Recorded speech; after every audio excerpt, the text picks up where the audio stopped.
Hello, welcome to Integrate. I'm Rhiannon. Today we're going to be doing a book review on The Courage to be Disliked, how to free yourself, change your life, and achieve real happiness by Ichiro Kamishi and Fumitake Koga.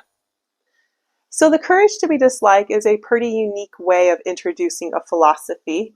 It's written as a narrative of a conversation between a philosopher and student, trying to mirror the discussions of ancient Greek, like Aristotle and Socrates. So it's a pretty unique book and it's fun. It's divided into 5 nights, and each night, so the model is like a progressive model with parts of it being introduced each night, and then there's a break where the student goes and ponders those things. So it kind of allows that maybe the reader can pause and also ponder these things before being introduced to the next section. So some of the ideals introduced in this book, are ideals like teleology, which is the ideal that we're drawn towards our goals and our purpose and our ideals rather than being driven by past events. And this is important for one of the key components of the book, which is introduced in chapter 3, which is called Trauma Does Not Exist.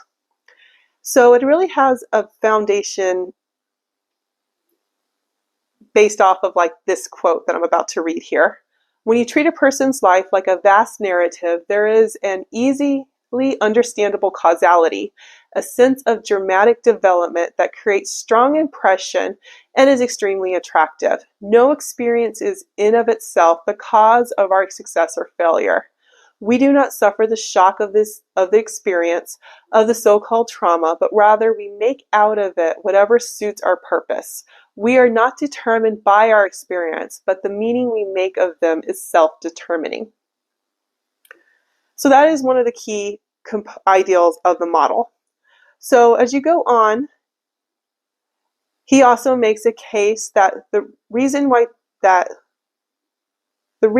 so many people are unhappy is because they lack the courage to do the things necessary, and that they actually get things out of the way that they're setting their lives up. And that brings us to the hope of the book, that is, if we choose our lifestyle and personality, this gives us the option to re-choose it.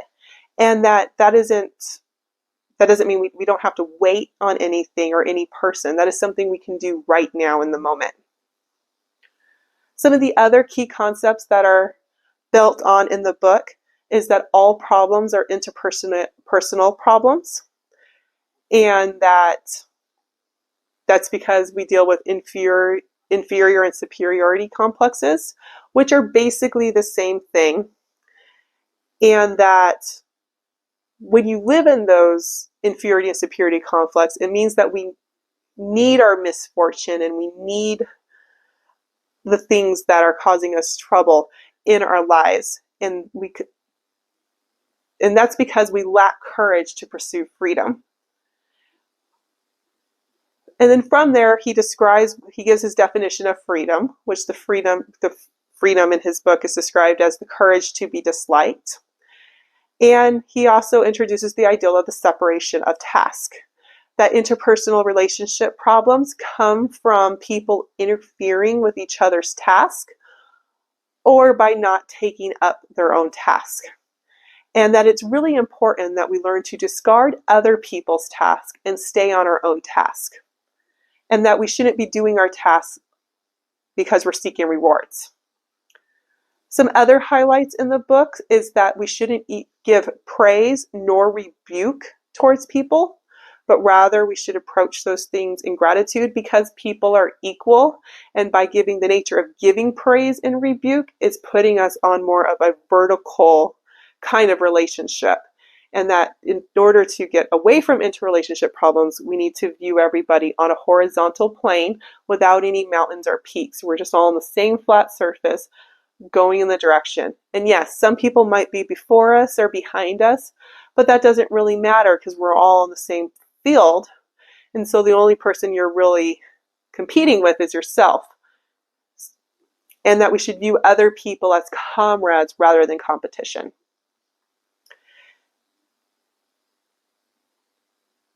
And one of the other highlights of the book is the ideal that happiness is that feeling of contribution, that we are contributing to other people and contributing to a sense of community.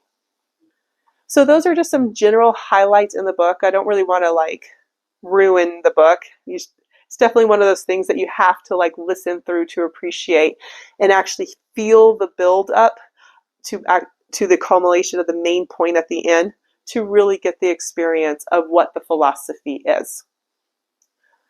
So on a bumptious score, the book is kind of interesting because the philosopher definitely is very confidently selling the philosophy, but he's doing it in a very sovereign identity way.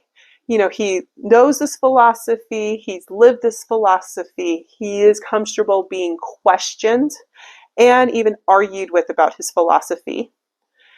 And then at the same time, he's also confident enough to be able to let the student do his own thinking, and he's confident that he'll be able to come to the same conclusion.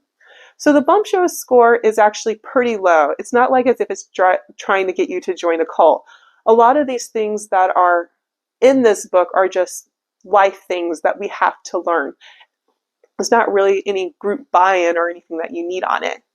But it is a really good example of seeing an older individual who is very confident in his identity and actually how to actually teach a younger person to also become confident in their identity. Some pros and cons of the book. If you're not used to an Aristotle style type discussion, it could be kind of triggering because the philosopher definitely does put these things just straight out blank, down on the table in an attempt to trigger feelings. Because in those kind of discussions, you need to trigger and get over that hump so that you're actually open up for discourse and being able to go into new ideals. So the bluntness of it and the controversial nature of it is intentional. So that's kind of a con that if you're not wanting to be provoked, that you might have trouble listening to it. But it's one of those things that you have to keep listening through to get to the actual end of the point to see what's going on. The philosopher definitely does not mind playing the role of the provoker and or the bad guy, and while the younger student is going through his contemplations of the ideals. The pros of the book are that it's very balancing to our culture. So the philosophy that's in here is individual psychology from Alfred Adler. And he was a contemporary of Sigmund Freud. So when Sigmund Freud started doing all his trauma work, which has, led to a lot of the psychology that is in our society, we're becoming more and more of a trauma-informed society. Alfred Adler went the other way. So they kind of form a dichotomy. So where you have everything is, all your life experiences created where you are, and then you have individual psychology where none of that matters. So they form a dichotomy, and so they're very balancing to each other. And so I find it very refreshing take, and it's they're very important lessons that are very easily missed in the trauma-informed society that we live in. So I personally recommend listening to the audiobook. They have very good voice actors, and then you can actually hear the discussion. You can hear the student getting mad. You can hear the calmness in the philosopher's voice. So the audiobook is excellent. In conclusion, this is a very interesting book. It's one of the way it's written, it's actually, if I became master of the universe, I would require all scientists to write a book like this, because not only does it actually explain the philosophy, it's entertaining and kind of thrilling to read. So there's my review of Courage to be Disliked. I hope that helped, and I hope to see you in another video.